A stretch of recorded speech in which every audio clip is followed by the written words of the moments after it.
की 1000 वर्ष से ऊपर और कलयुग युग की 100 वर्ष से ऊपर, अलग अलग युग की अलग अलग आयु। आदमी वही है। उस समय पर इतनी आयु से क्या तपस्या होती थी कि शरीर में हड्डी में प्राण संयुक्त है। लोग न रहे, हड्डी का रेशा भी रहेगा तो प्राण रहेगा। इतनी ताकत हड्डी में थी। और द्वापर में, त्रेता में जब समय आया तो प्राण उस समय हाथी के समान ताकतवर, त्रेता में जो आया वो समय इन प्राणों की रक्षा का वो आ गया खून में। खून रहेगा तब तक प्राण रहेगा। द्वापर आया तो त्वचा में, और कलयुग आ गया तो भूख में। पेट में कुछ नहीं डालोगे खत्म, खून रह जाए इसकी कोई बात नहीं, लेकिन इसमें कुछ नहीं पड़ेगा, मर जाओ। तो अलग अलग उसके भोग थे, अलग अलग उसकी ताकत थी, अलग अलग उसकी क्रिया थी, योग की, आत्मा के जगाने की, अलग अलग सब चीजें थी। अब कलयुग जब आया तो वो ताकत नहीं रह गई, वो क्रिया नहीं। द्वापर आया वो नहीं, त्रेता वो भी नहीं। कलयुग में अब तो प्राण जो है वो तो अन्न में है। अन्न मिलेगा तो प्राण रहेगा नहीं। तो कलयुग में प्रधानता अन्न की है। इसलिए अन्न को सेवन कर लो उतना जितनी जरूरत है, और जीवात्मा को उसी अन्न की रक्षा से जीवात्मा को जगा लो, बस इतना ही आपको। लेकिन जितनी जल्दी जीवात्मा कलयुग में जग जाएगी, और युगों में नहीं। और युगों को यह अधिकार नहीं था। कलयुग में जीवों को अधिकार बड़ा सरल मिल गया, बड़ा आसान मिल गया, बड़ा सीधा मिल गया। और चाहे जितना भी तुमने किया हो, पापों को भस्म करने का मिल गया। ये सब कुछ कलयुग में संतों को उस सत्पुरुष ने पूरे अधिकार दे रखे हैं। जरा से भी उनके अधिकार में कोई कमी नहीं। ऐसा समझिए कि उनके पास में समुद्र है, अगर वो भी कहे तो कुछ नहीं, पूरा अधिकार उनको दे रखा है इस कलयुग में। इसलिए उनकी कृपा और उनकी दया तिलमात्र, जर्रे मात्र भी अगर मिल जाए तो पलक के मारते इधर से उठा, कुछ का कुछ हो जाओ। तो ये तो आपकी गति, ये तो ये पिंड, ये आंखों की हद तक, इसके आगे नहीं। अब जब सूरज यहां से जरा सा ऊपर वो खिसकी ऊपर, इस शरीर का भाग जब जीवात्मा के प्रकाश का खिंचकर आया तो ये सब उंगलियों की नसें चटकती हैं। यानी उससे पूछो, जब जाने का होता है तो कहता है ये टूट गया, बर्दाश्त नहीं होता, इतना रोता है, इतना चिल्लाता है कि टूट रहा है, चट चट करता है। लकड़ी भी इतना आवाज नहीं करेगी जो उसको सुनाई देता, फिर ये चटकता, इधर से ये गांठें चट चट बोलती हैं, और ये लुंज हो जाता है क्योंकि नीचे से बाहर खिंचा। तो जब सूरज के प्रकाश का बात इधर नहीं रहेगा तो ये लुंज हो जाएगा। आपने देखा है जो बच्चे पोलियो हो जाता है तो नीचे प्रकाश काम नहीं करता नसों में, तो फिर वो कुछ नहीं है, इस तरह से हो जाता है। अगर नसों में प्रकाश सीधा जाने लगे तो खड़ा हो जाए और भागने लगे। तो जब बात फिरता है तो कुछ आप इस तरह ऊपर आएंगे तो यहाँ कमर ये टूट जाएगी, ये हाथ में फिर नहीं उठ सकते, सीधे नहीं हो सकते, ये इधर से खींचेगा। तो गुदा चक्र का भाग इंद्रिय द्वार में, इंद्रिय चक्र का भाग खींचा तो नाभि कमल में, नाभि कमल का भाग खींचा तो यहाँ हृदय में आता है। जब यहाँ आने लगा तो दिल धड़कने लगा और सुध-बुध विसरने लगी, क्योंकि मन बैठ करके यहाँ काम करता है और सूरत बैठ करके यहाँ काम करती है। तो दो प्रकार का मन है, एक तो पिंडी मन और एक ब्रह्मांडी मन। तो ब्रह्मांडी मन का स्थान ये और पिंडी मन का स्थान ये। यहाँ से संकल्प विकल्प शोभ गम रंज खुशी वो यहाँ इस जगत की यहाँ होती रहती है। यहाँ मन काम करता है संकल्प विकल्प का, सुख और दुख का। और यहाँ ये ब्रह्मांडी मन, अगर ये निर्मल हो जाए और यहाँ आ जाए शुद्ध मन तो ब्रह्मांड का काम करने लगे। तो उसमें मन में संकल्प विकल्प की शक्ति आने लगे और जब संकल्प विकल्प की शक्ति आए तो फिर क्या है, कुछ भी संकल्प करके कर सकता है। कोई ऐसी चीज नहीं जो संकल्प से ना हो, संकल्प से ही तो ये सब कुछ तैयार हुआ। जब इधर से भाव की जाए तो ये बस जगत भूलने लगे। अब बहुत लोग चिल्लाते हैं कि भाई सुन लो, कुछ सुन लो, कुछ सुन लो, कुछ कह दो, लेकिन अब कुछ नहीं, सब विसर्जन। अंग्रेजी, हिंदी, भाई बंद, कुटुंब, परिवार, साथ देखना सुनना, ये सब जैसे ही यहां से खिंच कर गया है बस। फिर लोग चिल्लाने लगे कि सांस खिंच गया, वो नाड़ी खिंच गई, उसकी हवा खिंच गई, अब नहीं है, अब कुछ नहीं है, बस मतलब ये। और वो खिंच करके जब यहां आता, इधर जब यहां आ गया तो यहां उसका समूह बन जाता है। बस अगर मान लो साधना की है तब तो कोई बात नहीं, तब तो कोई तकलीफ की किसी तरह की कोई बात नहीं। साधना नहीं की तो यही वो खड़े हो जाते हैं आकर सिपाही और कहते हैं चलो। आवाज तो देते हैं उस समय, वो तो सुनाई देती है, और जब खिंचाई करते हैं तो रूप उनका दिखाई देता है तो बड़ा भयानक। खड़े हो जाते हैं और फिर ले जाते हैं। तो ऐसे नहीं कि ऐसे पकड़ के ले गए, शब्द होता है उधर, तो पकड़ने वाला एक शब्द है, तो वो शब्द में उधर से जोर की आवाज आती है ताकि कोई भी इधर बोलता रहे तो सुनाई न दे। इतनी आवाज अंदर से आती है, उसी में इस तरह से फंसा लेते हैं, खींच करके यहां ले आते। तो अब कुछ पता नहीं क्या हो रहा क्या नहीं हो रहा, इतनी आवाज अंदर प्रकट हो जाती है, उनकी आवाज कि आपको किसी की आवाज सुनाई नहीं देगी। चाहे जितना बोलते रहो तो कहते हैं बहरा हो गया। बस यहां खींच करके ले आए। बस ये मृत्यु के मरने का, ये पिंड का आखिरी शिखर है। यहां आकर के समाप्ति हो जाती है सारे जगत के सारे ज्ञान की, जगत के सारे तत्वों की यहां समाप्ति हो जाती है, खत्म हो जाता। लेकिन अगर जागने में, अभ्यास में, साधना में, भजन में, सुमरन में तुम अपने प्रकाश को जब साधारण सहज जो उधर से आवाज आती है, नाम आता है, शब्द आता है, उसको बराबर गौर से मन, बुद्धि और चित्त लगाकर उसको सुनो, और वो आवाज आती है तो धीरे से उसको पकड़ो, वो आवाज खींचती। और जब खींचेगी आवाज तो इधर से बाहर धीरे धीरे इधर का ध्यान हटकर जब उधर लग जाएगा तो अपने आप उधर की स्वाभाविक बात खींचने लगता है। इधर से भी खींचता है, इधर से सब खींचता है, तो ये सब शून्य होने लगता है। आप बैठे तो बैठे ही रह जाओगे। इधर से खींच करके उस अभ्यास में, साधना में, भजन में, ध्यान में इधर से खींच करके यहाँ आया तो आप एकाएक जल्दी से ऐसे करना चाहो तो नहीं कर सकते हो। जब जल्दी से उठ जाए, खड़े हो जाए, या जल्दी से हम पैर बढ़ा दें, नहीं, वो तो बिल्कुल शून्य हो गया। आप इधर से गति आपकी सिमटाव की स्वाभाविक आपने बनाई और सिमट करके यहाँ आया। यहाँ आकर के जब इधर आता है तो इधर कुछ उधर का दिखाई देने लगता है। अब उधर का पूर्ण ज्ञान होता चला जाता है उस तरफ का। तो ये अज्ञान, ये आपको उधर उस ज्ञान में बाधा नहीं पहुंचाते, नहीं तो बाधा पहुंचाने लगे। अब उधर में उधर के जाने वाली विधियां सिद्धियां बाधा डालती हैं। इधर कहाँ जा रहे हो, उधर कहाँ जा रहे हो, उधर लौट जाओ, ये करती है वो सब करेगी। लेकिन अब उधर को जाने लगे, इधर भाग गए। अब जब उधर से लौट करके फिर वापिस आओ और आकर के उधर से यहाँ बैठे आकर, तो फिर सूरज का प्रकाश फिर तुम्हारे उसी कंठ कमल में और नाभि कमल में और हृदय कमल में, इंद्रिय द्वार में, फिर गुदा में होकर के फिर संचार। तो संचार करने की उसमें क्रिया इतनी तीव्र बन जाती है कि वो समेट लिया और फिर संचार कर दिया, समेट लिया और प्रकाश को फिर संचार कर दिया।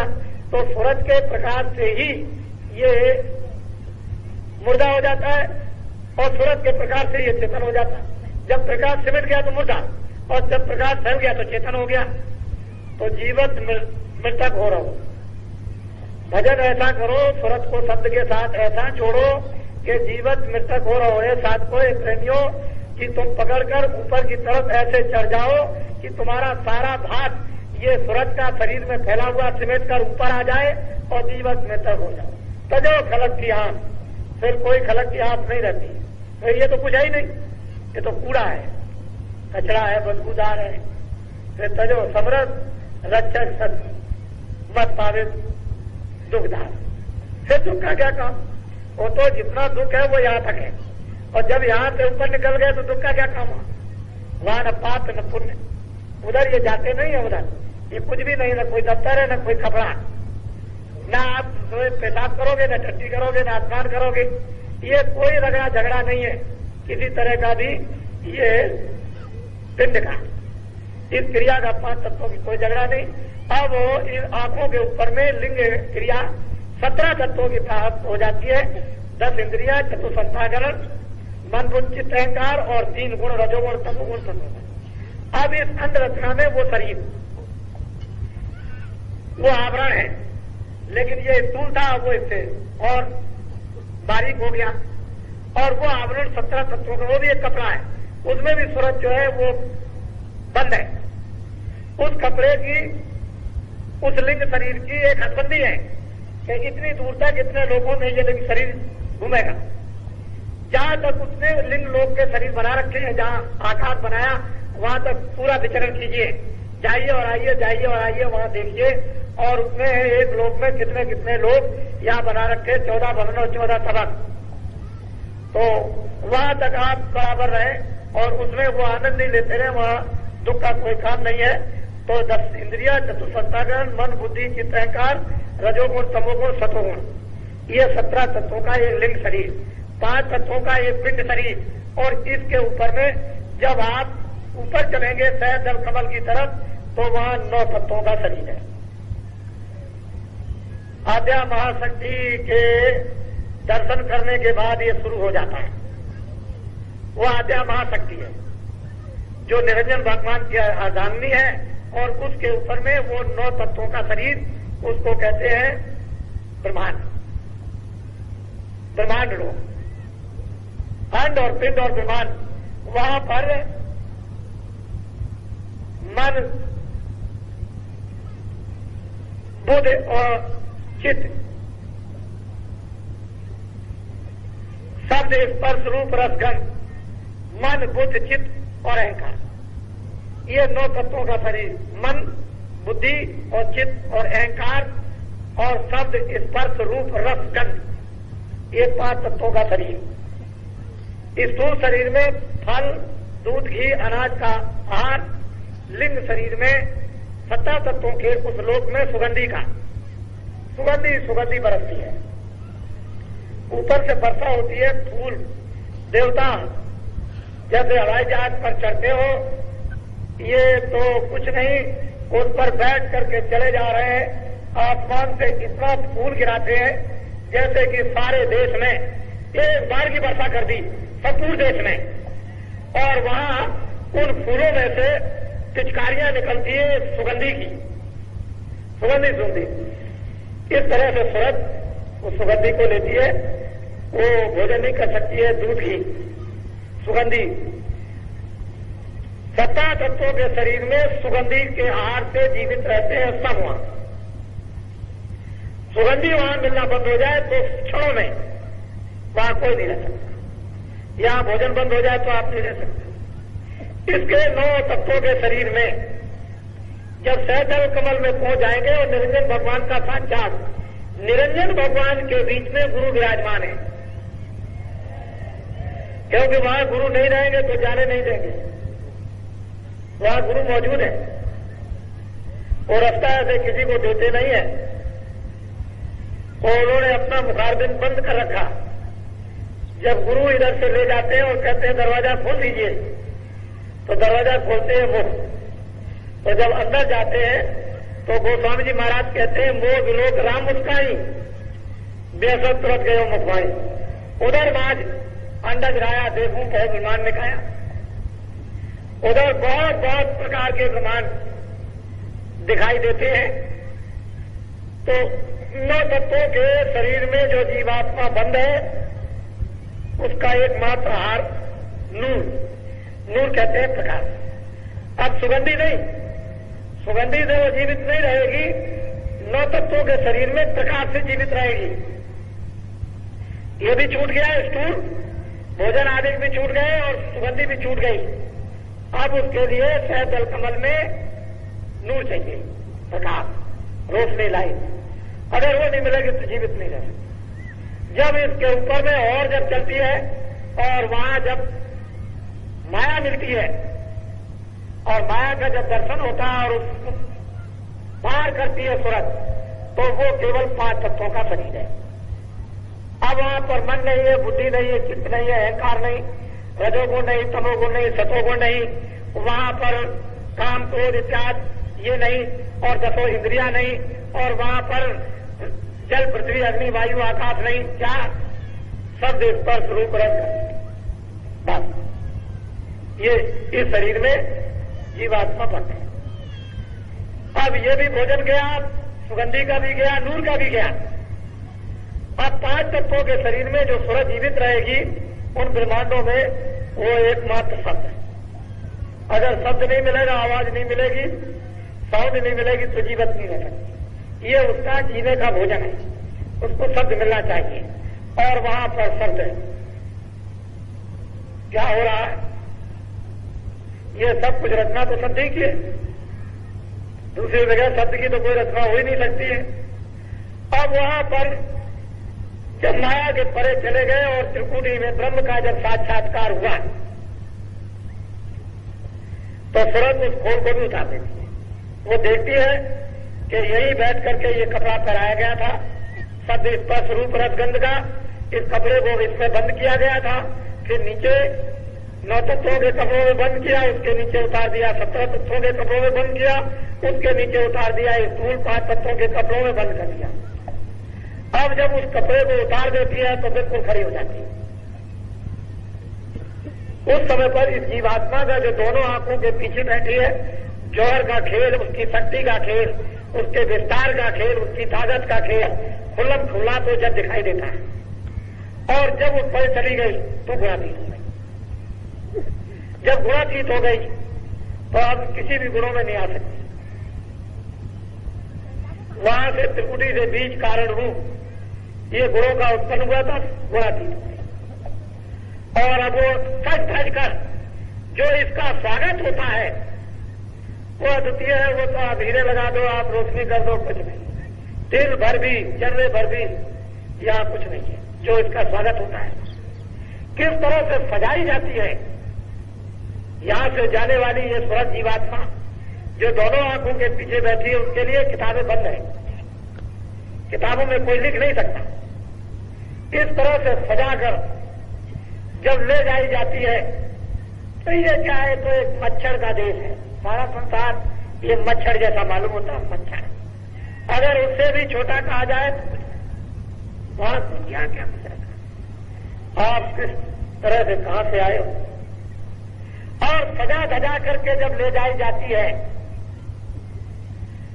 तो यहाँ के कलम, कागज, स्याही, पानी, पृथ्वी, बनराय के पत्ते जितने भी यहाँ ये लिख नहीं सकते, इतनी लंबी सड़क। और यहाँ की घास को ऐसे सूरज लगा दिए जाएं तो एक एक डालियों पर सूरज लगे। सारे संसार की घास को सूरज कर दिया जाए, इतने सूरज एक एक डाली पर लगे। आप उसकी शोभा, उसका स्वागत,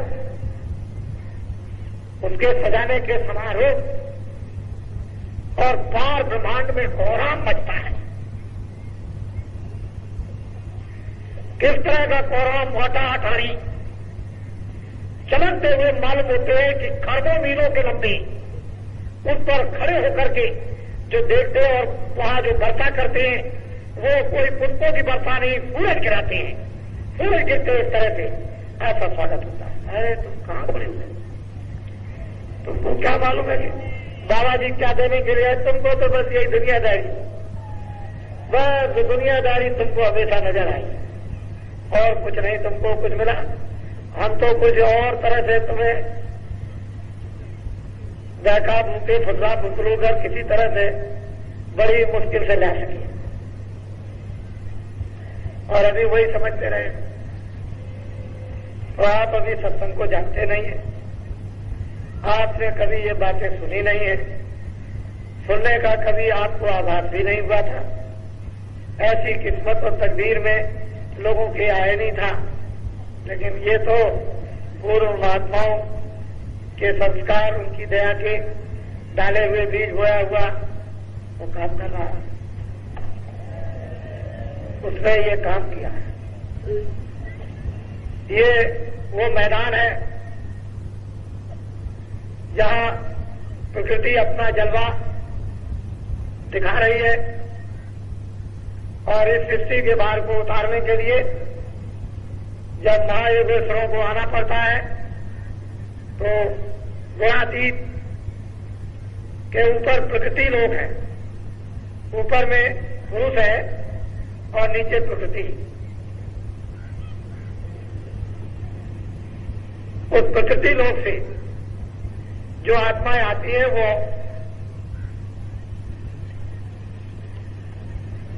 महायोगेश्वर, और त्रिपुटी के नीचे माया है, ऊपर में ब्रह्म है, उसके नीचे सहजल कमल में निरंजन भगवान, नीचे शक्ति है और उसके नीचे ब्रह्मा विष्णु महादेव, पार्वती सावित्री और लक्ष्मी, और फिर उसके नीचे चले आइए तो देवी देवता रिद्धियां सिद्धियां, उसके नीचे आंखों के बीचों बीच में बैठ के नीचे उतर जाइए तो ये सब कुछ है। इससे नीचे उतर जाइए तो घोर नर्क, ऊपर में पुरुष क्रियापद है, उसके ऊपर में फिर महाकाल पुरुष है जो ये तीनों के ऊपर में शासन करते हैं,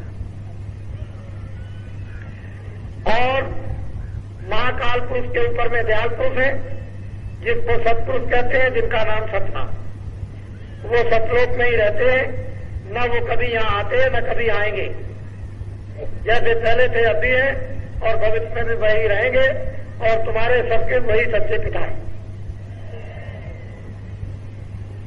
उन्हीं के यहां से तुम भेजे गए हो, और ये लोग बीच में जो तुमको ले आए हैं एकमात्र जो है वो केवल अपने अपने पर्दे देकर के फंसाए हुए हैं, और पर्दे हट गए तो वहीं पहुंच जाओगे जहां कोई पर्दा नहीं, जहां कोई शरीर नहीं, और उसके लिए सहयोग चाहिए उन संतों का जो वहां आते और जाते हैं। वो छिन में आना और छिन में जाना फिर देर नहीं लगती है, छिन जाओ छिन में आओ, वो ऊपर उंगली करो नीचे उतनी भी देर नहीं लगती। ये मनुष्य रूपी मकान में बैठ करके जीवात्मा को सूरत को गति प्राप्त हो जाती है, लेकिन ये कब जब महापुरुषों की दया और शक्ति ज्ञान और हर प्रकार का बल प्राप्त हो जाएगा और जो हमने किया वो खत्म हो जाएंगे। क्या अच्छे बुरे कर्म, तो आप लोग थक गए होंगे क्योंकि आप काफी किलोमीटर का सफर करके आए। बहुत लोगों ने अभी आए तो अपनी अपनी रुचि के अनुसार जो कुछ भी इस पेट को भरने के लिए कुछ रोटी वोटी बनाई होगी, वो भी कई लोगों ने अभी नहीं खा पाई। तो आप जो लोग जाने वाले हैं अब जाने की तैयारी करें। आपको आज ही से ही सबको इजाजत है जाने की। जिसको जैसी जैसी सुविधा प्राप्त होती जाए, जिन जिन साधनों के द्वारा उनके द्वारा आप चलते जाए। अब रह गया जाते समय में मिलने की बात, तो अंदर वहां पर बैठने की जगह है, वहां आकर के मैं वहां रहूंगा तो आप बराबर मिलके जा सकते हैं, क्योंकि ये तो मैं जानता हूं कि बगैर मिले हुए आप जाएंगे नहीं। तो वहां आप जो जाने वाले होंगे वही मतलब ये है कि आते जाएं तो एकदम से सबको अवसर मिलता चला जाएगा। जो आज जाने वाले आज आ जाए, जो सुबह जाएंगे सुबह, या रात को जाएंगे रात को, या कल जाएंगे कल, लेकिन सत्संग कल भी होगा। जो अभी गाड़ियों से जाने के लिए तैयार हैं उनको इजाजत है, अपने अपने प्रांतों में क्षेत्रों में जाएं और काम करें, और बैठने की जरूरत नहीं है। और जो हमने काफले की यात्रा में महाराष्ट्र में, गुजरात में, राजस्थान में, मध्य में जो नामदान दिया है, और जो लोग थोड़े बहुत सुमरन ध्यान भूल से या जान अनजान में ऊपर नीचे कर रहे हैं, लेकिन कर रहे हैं। कोई एक नाम लेता है, कोई कुछ करता है, कोई 2 मिनट करता है, कोई 4 मिनट करता है, लगे। और वो बीज बो दिया गया है, वो वक्त पर जब समय आएगा तो बीज जम जाएगा। आप लोग इसकी चिंता मत करें, कि मैंने तमिलनाडु में, आंध्रा में और केरल में और अभी मैंने इसी साल में आपके कर्नाटक में जो मेहनत की है वो मेरी मेहनत व्यर्थ चली जाएगी, ऐसा नहीं होता है। मैंने इस साल में जब इधर से चला गया था तो उन प्रांतों में यानी दक्षिण भारत में बहुत बड़ा काम किया और दक्षिण भारत के लोग आज भी ये बात याद कर रहे हैं। ऐसी बात नहीं है। पिछले काफले उत्तर प्रदेश में, फिर आपके इधर में गुजरात और महाराष्ट्र, मध्य प्रदेश में निकले थे और उन्होंने बहुत कुछ काम किया और जितनी भी बातें हैं वो सब की सब उनको याद है। जब वक्त समय आ जाएगा तो ये अंदर में भंडार होता है, समय आता है, सब चीजें जो की याद आती चली जाती, बनने वाला होना चाहिए। अब आप लोग अपनी अपनी जगह पर तैयारी बिल्कुल हर प्रकार की रखें कि समय पर आ जाए और मैं बता करके भी आऊंगा और अज्ञान में भी आऊंगा। ऐसा नहीं, मैं बता भी दूंगा और मैं कहीं कहीं नहीं भी बताऊंगा और ऐसे खड़ा हो जाऊंगा और मैं देखूंगा आकर के, मैं कुछ अनुभव करूंगा, कुछ आपको देखूंगा और समझूंगा और मैं सबसे मिलता हूं। ऐसी बात नहीं है। आप लोग अपने अपने क्षेत्रों में कोशिश इस बात की करो कि किसी कर्मचारी और अधिकारी को कोई छेड़ाछाड़ी मत करो, उनकी कोई बुराई मत करो, कोई जरूरत नहीं है। हम बुरे तो सब बुरे और हम अच्छे तो सब अच्छे। मोटी बात, हमारी बुराई हो जाए, दूर हो जाएगी तो सबकी हो जाएगी। हमारी बुराई दूर नहीं तो सब में बुराई, हमें अच्छाई आ जाएगी तो सब में आ जाएगी। वो रास्ता अपनाना कि हम भी अच्छे हो जाए और फिर दूसरे भी अच्छे, हम भी अच्छे लगे, दूसरे भी अच्छे लगे। आप खुद अपने को अच्छे लगने लगोगे, जब आप स्वयं अच्छे लगोगे तो दूसरे भी अच्छे आपको लगने लगेंगे और आपको वो अच्छे लगेंगे, उनको आप अच्छे लगोगे। इसलिए कोई बात ऐसी नहीं किसी प्रकार की, काम करो, देर अबेर से काम तो होगा ही, ऐसी बात नहीं है कि काम नहीं होगा। मोटी सीधी जो हमने मथुरा में आज हमने अलग अलग करके लोगों को जो तरह तरह का संदेश जो बराबर हमने चलते हुए मार्ग में दे दिया है, वो बहुत कुछ उनको दे दिया, समझा दिया है। इसलिए ये बातें आपको जब तक हजम नहीं होती थी, जब तक आप उसकी कांक्षा नहीं करते थे, जब तक उसके लिए आप लालायत नहीं थे, जब तक आप में वो श्रद्धा नहीं आ रही थी, तब तक ये बातें आपके लिए ओझल थी। और जब वो चीज आप में आ जाएगी तो अभी आपके सामने आई जाती, तो सब आ जाएगी। ये जय गुरुदेव धर्म प्रचारक संस्था का ये धार्मिक नाम योग साधन का मेला है, का मेला, ये मंदिर है। इसमें आप इतने लोग आकर के विराजमान हो, ये मंदिर है। इस मंदिर की स्थापना बहुत पहले हो चुकी थी, ये नहीं, इसको आपको याद करना चाहिए कि इस मंदिर की स्थापना उधर 64 में हो गई थी और ये कार्यक्रम इधर 64 में ये होने लगा था और इतने दिनों से ये कार्यक्रम वहां होता चला आ रहा। इसको भी आपको ध्यान में सबको रखना है कि ये ऐसा बड़ा कार्यक्रम हो और ये 64 से यहाँ इस जंगल में होता आया हो, जहाँ इर्द गिर्द में कुछ भी नहीं थे। इस मार्ग में तो दिन में लोग रुट जाते थे, लेकिन उन लोगों में भी अब बड़ी कितनी सद्भावना परिवर्तन हो गया देखने वालों में कि भाव में वो भी सद्भाव और भजन पूजन करने लगे और लोग श्रद्धा करने लगे। ये तो बहुत बड़ी बात है, छोटी बात नहीं है। तो ये भी आप इसको भी समझते रहे। तो ये मंदिर है और मंदिर में